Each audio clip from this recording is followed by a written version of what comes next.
Assalamu alaikum, dear students. We are learning history of class 10th, chapter 2, that is Nationalism in India.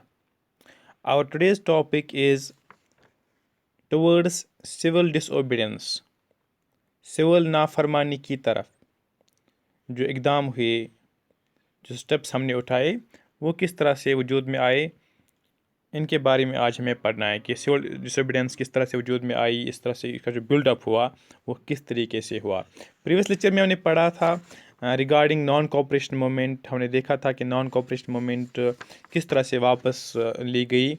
Mahatma Gandhi ने जो चौरा चोरी incident हुआ था गोरखपुर में, तो इसके बाद कौन से इकदाम महात्मा गांधी ने उठाए, इनके बारे में आज हम पढ़ेंगे। फाइन। पहले हमने देखा कि फरवरी 1922 में महात्मा गांधी ने वापस ली नॉन कोऑपरेशन मूवमेंट, और क्योंकि जो ये मूवमेंट थी ये काफ़ी जगहों पर वायलेंट हो गई, इसमें तशद्दुद हुआ, और महात्मा गांधी ने ये फील किया कि हमें जो सत्याग्रही है इनको प्रॉपर ट्रेनिंग की ज़रूरत है, इनकी तरबियत होनी चाहिए ताकि हम मुस्तकबिल में एक अवामी जदोजहद लॉन्च कर सके और उनको इसके लिए तैयार कर सकें। हम देखते हैं कि कांग्रेस के अंदर बहुत सारे लीडर्स थे, वो थके हुए थे इस अवामी जदोजहद से, और ये चाहते थे कि हम प्रोविंशियल काउंसिल्स की जो इलेक्शन होने वाली थी उनमें वो शमूलियत करें। जो प्रोविंशियल काउंसिल्स की election government of India act के अंदर होती थी, और हम देखते हैं कि जो मुखालफत थी ब्रिटिश पॉलिसीज़ की, इनकी ज़रूरत थी काउंसिल्स में, और दलाइल देने की ज़रूरत थी कि जैसे इस तरीके से फिर काउंसिल्स में हम ज़्यादा से ज़्यादा जमहूरी निज़ाम ला सकें। फाइन। हम देखते हैं कि जो CR दास और मोतीलाल नेहरू थे, उन्होंने स्वराज पार्टी बनाई ताकि वो काउंसिल में एंट्री कर सके। जो स्वराज पार्टी थी वो कांग्रेस का ही हिस्सा थी, लेकिन ये चाहते थे कि काउंसिल पॉलिटिक्स हो, काउंसिल्स में इलेक्शंस हो, वो शमूलियत कर सकें। और जो यंग लीडर्स थे जैसे जवाहरलाल नेहरू थे, सुभाष चंद्र बोस थे, जो कि ज़्यादा इंतहा पसंद थे, वो चाहते हैं कि अवामी तहरीक लॉन्च की जाए जो कि मुकम्मल आज़ादी के लिए काम करें। इस सिचुएशन में हम देखते हैं कि जो कांग्रेस के अंदर अवामी बहस चलती है, इख्तिलाफ राय होती है। फाइन। ख़ासकर हम बात करेंगे लेट 1920s के, और इसके दो वजूहत, इसके दो फैक्टर्स थे जो इस वक्त जो हिंदुस्तान में सियासत चल रही थी, इसके दो अहम वजूहत थे। एक था कि यहाँ पर जो economic depression world wide scale पर चल रही थी 1929 में ख़ास तौर पर, उस वजह से हम देखते हैं कि एग्रीकल्चर प्राइसेस थे, जो ज़राअत की जो फसल वगैरह था, इसकी जो रेट थी वो काफ़ी कम हो गई थी 1926 में, और 1930s तक पहुँचते पहुँचते ये काफ़ी गिर गई थी 1930s में, और जो डिमांड थी एग्रीकल्चर गुड्स की वो कम हो गई। इस वजह से जो यहाँ से एक्सपोर्ट होता था वो डिक्लाइन हो गया, और इस वजह से जो पीजेंट्स थे वो काफ़ी मुश्किलात का सामना कर रहे थे, और वो रेवेन्यू जो उनको पे करना पड़ता था वो नहीं पे कर पाते थे। हम देखते हैं कि 1930s में जो हमारे विलेजेस थे, जो कंट्री साइड है, वो परेशानी में मुलवस थे, उनको काफ़ी वो परेशान थे, वर इन टर्मोइल। फाइन।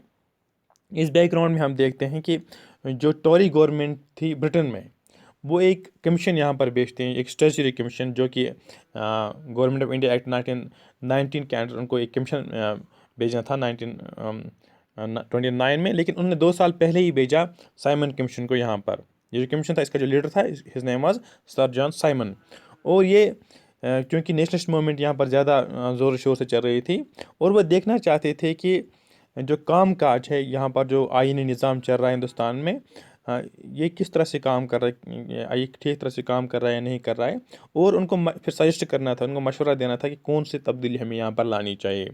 लेकिन इसमें ये प्रॉब्लम थी इस साइमन कमीशन में, इसमें जो मेम्बरान थे वो सारे ब्रिटिशर्स थे, और इनमें कोई हिंदुस्तानी मेंबर नहीं था।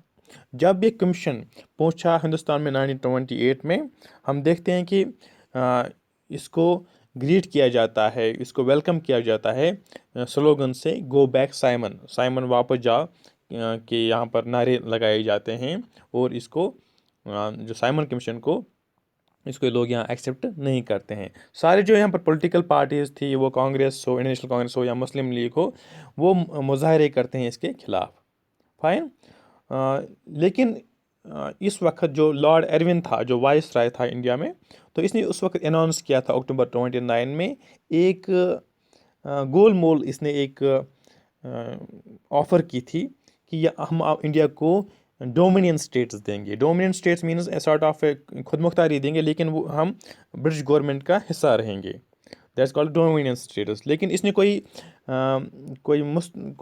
متعین وقت نہیں دیا تھا، کوئی مستقبل میں کب ہوگا.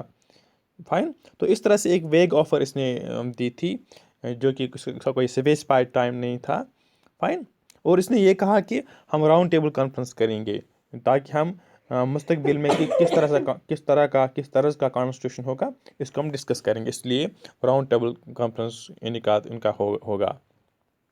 لیکن ان سب چیزوں سے، ایک تو یہ ڈومینین اسٹیٹس اور دوسرا یہ راؤنڈ ٹیبل کانفرنس، یہ کانگریس کو کانگریس لیڈرس ان کو سیٹسفائی نہیں کر سکی. اور جو انتہا پسند تھے کانگریس میں، جن کے لیڈر تھے جواہر لال نہرو یا اور سبھاش چندر بوس، یہ زیادہ جارحانہ بن گئے.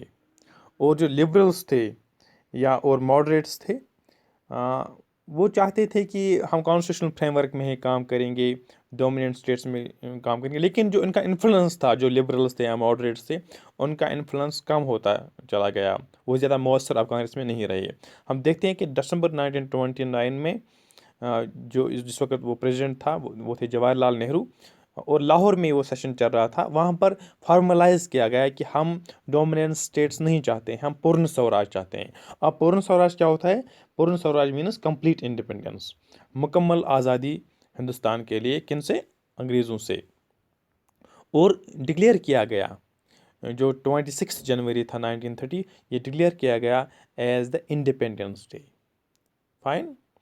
اور یہ ایک عہد کیا گیا کہ آن 26 جنوری 1930 وی ول سیلیبریٹ، کہ ہم عہد کریں گے کہ that we will fight for complete independence, ہم مکمل آزادی کے لیے کام کریں گے. لیکن جو یہ جشن تھا کہ ہمیں آزادی کے لیے لڑنا ہے، اور 26 جنوری منتخب کیا گیا ڈیٹ کہ اس دن ہم پلیج کریں گے کہ ہم کمپلیٹ انڈیپینڈنس کے لیے کام کریں گے. لیکن یہ جشن تھا، اس میں لوگوں کا دھیان اس طرح زیادہ راغب نہیں ہوا.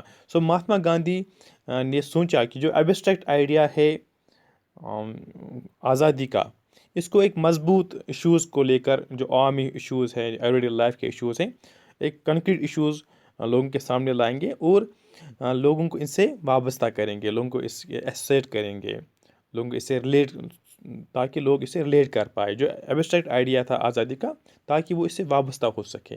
فائن. اس طرح سے پھر سالٹ مارچ ہوتا ہے، جس سے ہم ڈسکس کریں گے نیکسٹ لیکچر میں. آج ہم نے پڑھا کہ سول ڈس اوبیڈینس کیوں وجود میں آئی. کیونکہ پہلی بات یہ تھی کہ جو نان کوآپریشن موومنٹ تھی، اس کو وڈرا کرنا پڑا بیکاز آف وائلنٹ ایکٹیویٹیز ان چورا چوری جو انسیڈنٹ ہو گیا تھا. اور پھر جس طرح سے سائمن کمیشن آیا، سائمن کمیشن کے خلاف ڈیمانسٹریشنس ہوئی، اور پھر جو جواہر لال نہرو اور سبھاش چندر بوس، جو کہ ریڈیکلز تھے، جو کہ انتہا پسند تھے کانگریس میں، ان کی پھر زیادہ چلی، اور پورن سوراج ریزولوشن پاس کیا گیا لاہور سیشن آف کانگریس میں. تو پھر مہاتما گاندھی چاہتے تھے کہ ایک ایبسٹریکٹ آئیڈیا جو آزادی کا تھا، اس کو concrete shape they with help of salt march, جس کو ہم نیکسٹ لیکچر میں ڈسکس کریں گے. That's all in this lecture. Thank you very much.